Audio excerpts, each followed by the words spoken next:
Hello engineers and welcome back to Civil Nirman. In part 1, we have discussed fundamentals of the Teng's chart and how it is useful in the foundation design. Now, if you haven't watched that video, go and check out this first part to understand the fundamentals. In this particular part, I will brief you more about the Teng's chart and we will discuss one small example based on the different cases. See, for rectangular footings, Teng chart is an elegant graphical solution to the complex problems of calculating soil pressures when uplift occurs. See, its purpose is to provide a single coefficient K that simplifies the calculation of the actual maximum soil pressure. Now, to use the chart, you must first convert the bending moment into non-dimensional eccentricity ratios. Now, the eccentricity is the distance the effective load is shifted from the center, calculated by dividing the moment by the total vertical load. See, this E is then used to create the ratios for the chart. In practice, these ratios are determined by first calculating the eccentricity and then divide it by corresponding footing dimensions. So we have these two categories of the eccentricity ratio: longitudinal eccentricity ratio and transverse eccentricity ratio. So let's first understand what is longitudinal eccentricity ratio. See, this measures how far the load is off center along the length dimension. It is calculated from the moment about the transverse axis, right? So first, as per this equation, find your E, that is your moment for the transverse, divide by P, and then find the ratio of E for the longest dimension, divide by L. Similar manner, you can understand the transverse eccentricity ratio as well. This measures how far the load is off-centered along the shorter dimension, and it is calculated from the moment about the longitudinal or longer axis. So as per following equation, first of all you have to find your E for the width part with the moment for the longitudinal, divide by P, and then find the ratio of E by B. Once you have these two ratios, you can find their interaction point on Teng's chart to get the value for K. This coefficient directly gives you the true maximum pressure at the corner with the highest compression using a simple formula. So maximum soil pressure Q max, here is the formula, K into P divided by your area, that is B by L. The chart is divided into 4 different zones that we have already discussed in the previous part, which represents the different degrees of uplift. See, while the calculation details can vary by the case, the core principle remains the same. Use the eccentricity ratios to find the coefficient that solves the complex pressure problems. So here are all 4 cases you can quickly revise for your understanding. I have summarized this all 4 cases over here. You can check this case 1 for the small eccentricity, case 2 for the large eccentricity, in one direction case 3, both the direction up or corner uplift, and last case 4, extreme eccentricity, means small triangular contact area. Now, to understand all of these cases, I have taken down one sample problem for the case 1 to make you understand how Teng's chart works.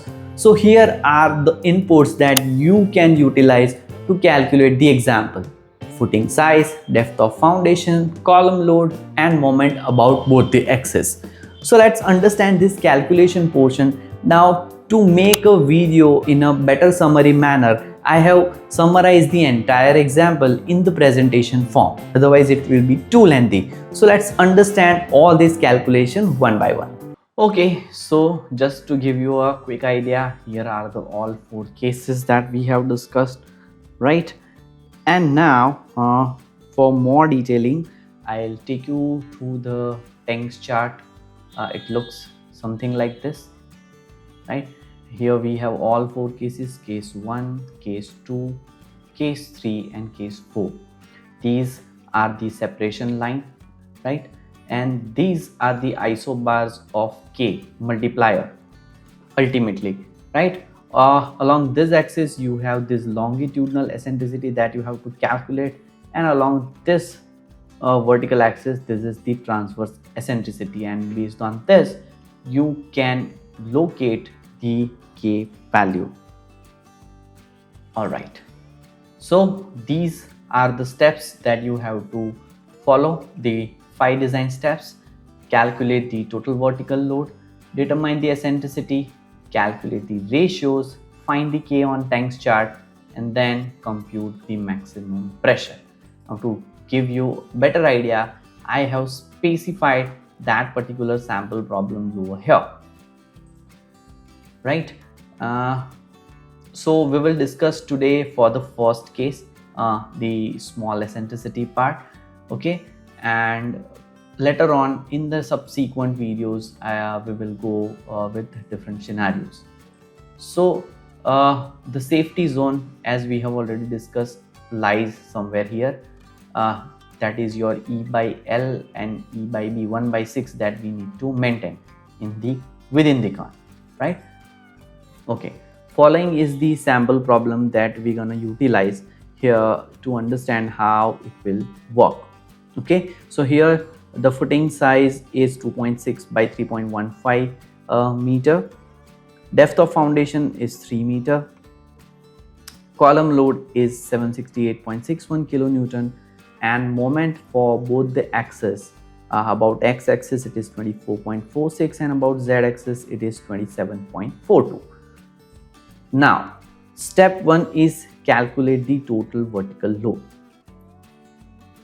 See, we must add the weight of concrete footing and soil on top of it to the column load. So this helps in stabilizing the footing. So if I calculate weight of soil plus concrete, so it will give me the value of weight of soil plus concrete will give me the value of 247.15 kilonewton. And if I calculate the total vertical load, so it will be in terms of 768.61, that is your vertical load, and this 247 is the weight of soil plus concrete. So ultimately the total value which I arrive is 1015.76 kilonewton. In step 2, you have to determine or find the eccentricities, right? So as I have give you a fundamental understanding in the beginning of this session, we divide the moment by the total load, right? So if I calculate for this longitudinal direction, so 27.42 value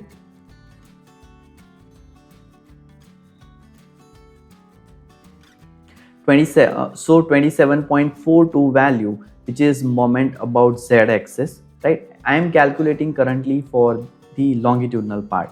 Okay, so for the longitudinal part, if I give you here, see 27.42 is this particular value. Okay, and I am calculating for the longitudinal direction. So 27.42 divided by the total load 1015. And similarly for the width part, 24.46 is the value for moment in your x direction divided by total load. So I am getting the eccentricity value for the longitudinal as 0.027 and for the B it is 0.024. Similarly, in the next part, you have to calculate the chart ratios, right? So how will you calculate that? So here I have bifurcated that for the longitudinal and the transverse direction. So for the longitudinal direction, E value that we got is 0.027 divided by your length, right? 2.6 is your length. Similarly for the transverse direction, the E value for the B part we got as 0.024. Okay, this is your E. This is your shorter direction. This is your longer direction. Okay, to give you more clarity, I have identified the segment over here. So that's how you can locate that particular point, right? So if I divide that value, I'll get the value as for the longer direction I am getting 0.01 and for the width direction I am getting as 0.008. So these dimensionless numbers are our coordinates for the chart.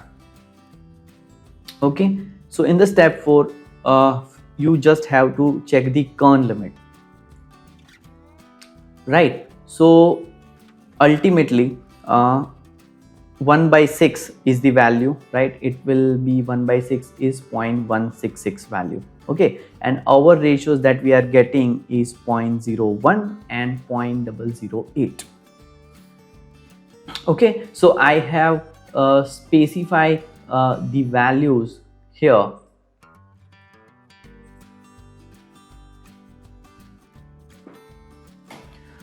right? So 0.010, it is less than your L by 6 value, right? As I have briefed you, it is less than your L by 6.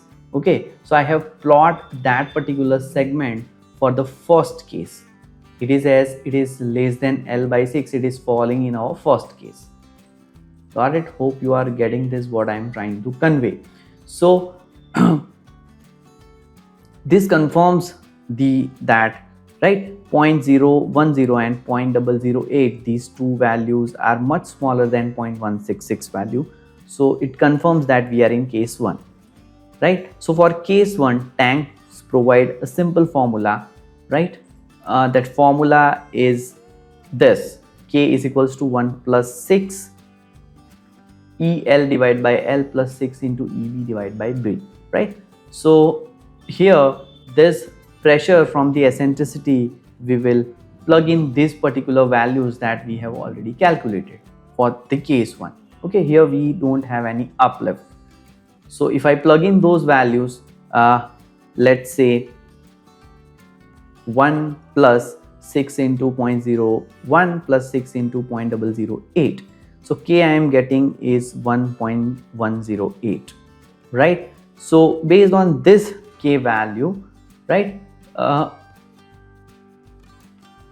we will get the K value, right? So in the next step, step 5, you can use this Teng's master formula, that is your P is equals to K into Q divided by area.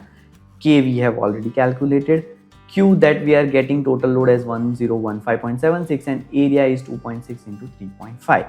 So P max that I am getting is 137.742 kilo Newton into meter square.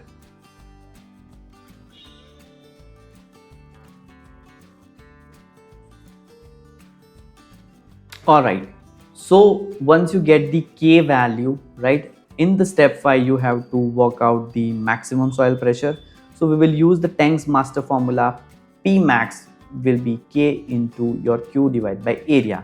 If I put the value of K, total load divided by area, roughly we will get the value as 137.42 kilonewton per meter square, right?